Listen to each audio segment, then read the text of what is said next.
Specialistët për hetimin e krimeve në Komisariatin e Policisë Vlorë referuan materialet në prokurori dhe proceduan penalisht për veprën penale prishja e qetësisë publike David Dano, 27 vjeç banues në Vlorë. Ndaj tij ka bërë kallëzim punonjëse e Policisë Bashkiake Vlorë Shtetasja, AR, 55 vjeçe, duke thënë se i riu është futur pa leje në sallën e mbledhjeve të Këshillit Bashkiak Vlorë, duke ndërprerë zhvillimin e mbledhjes për disa minuta.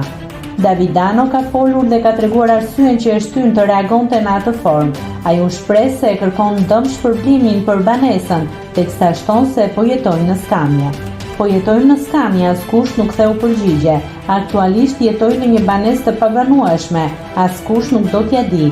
Kur kërkoj llogari në bashkim, më drejtojnë nëpër ministri, delegojnë përgjegjësitë, tha ai.